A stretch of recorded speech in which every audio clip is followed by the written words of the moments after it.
Coucou, salut encore les amis, bienvenue sur ma chaîne Life IQ avec Lily, votre présentatrice. Alors, cette vidéo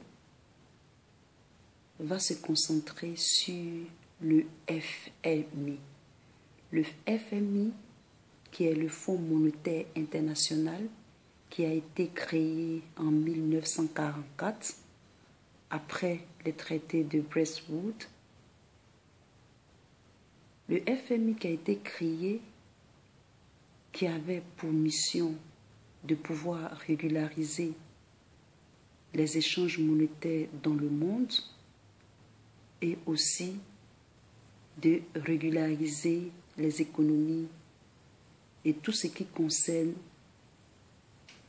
les échanges monétaires dans le monde. Alors, ce matin, je viens dans cette vidéo pour vous parler un peu du FMI.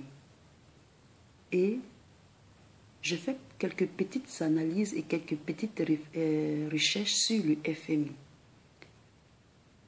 On ne va pas trop rentrer dans le fond du FMI parce que peut-être que vous en savez quelque chose ou vous en savez plus. C'est que le FMI, ce que j'ai remarqué au FMI, après les recherches, c'est que la plupart des présidents du FMI sont de nationalité française. Et quand j'ai regardé l'apport, c'est-à-dire l'apport des pays qui participaient au FMI, c'est-à-dire les grandes puissances, j'ai vu que les États-Unis avaient 16% d'apport, la Chine et le Japon, ainsi de suite. Et la France était presque l'avant-dernier pays, entre parenthèses, les grandes puissances qui faisaient son apport. Et donc, je ne comprends pas pourquoi est-ce que le poste de président du FMI est toujours occupé par un Français. C'est juste pour comprendre, je ne sais pas pourquoi. Est-ce que c'est en rapport avec... ce sont des postes privilégiés ou ce sont des postes qui sont déjà... c'est-à-dire, je ne sais pas comment dire ça en français, c'est comme des sets, c'est-à-dire, une fois que c'est fait, on ne peut pas changer. Alors qu'on sait que il y a beaucoup de dettes en Europe et même aux États-Unis. Il y a certains Allemands qui ont occupé ce poste, 2 Américains qui ont occupé ce poste depuis sa création, mais la plupart des présidents viennent de la France. Donc, c'était cette petite vidéo-là que je voulais faire. Si vous en savez quelque chose, est-ce que c'est juste la nature qui permet ça ou vraiment je me pose des questions. Je me pose vraiment des questions. Et j'ai vu aussi que le FMI avait découvert que le Congo dissimulait sa dette. C'est-à-dire, le Congo dissimulait sa dette et le FMI a confirmé cela. Ce que j'aimerais dire, c'est que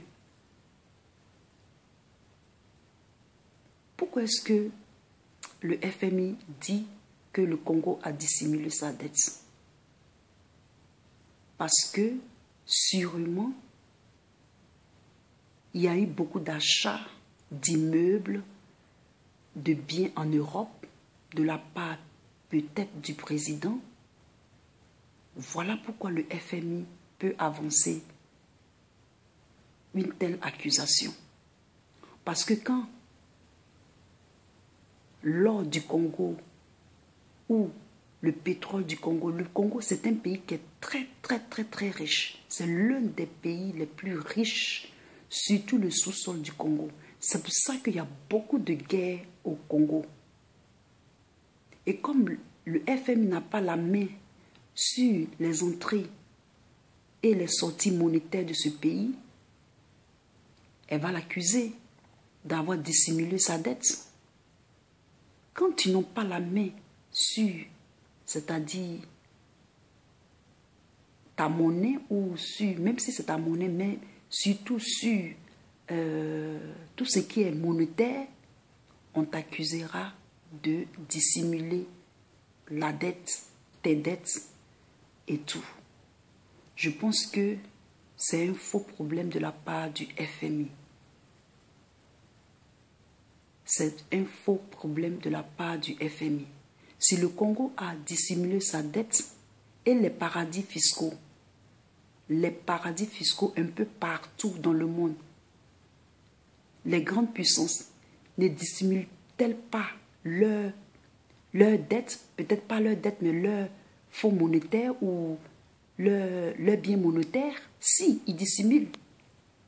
Ils dissimulent ça dans les paradis fiscaux. Il y a plein de paradis fiscaux dans le monde. Et donc, mettez des commentaires. Pourquoi est-ce que ce poste-là est un poste privilégié à une seule nation? Je ne sais pas vraiment. Je cherche à savoir pourquoi est-ce que c'est comme ça. Si vous avez des renseignements, si vous avez des commentaires, vous pouvez en mettre. Alors, je vous fais plein de coucou et surtout, abonnez-vous et à la prochaine vidéo. Bonne journée. Bye. Peace.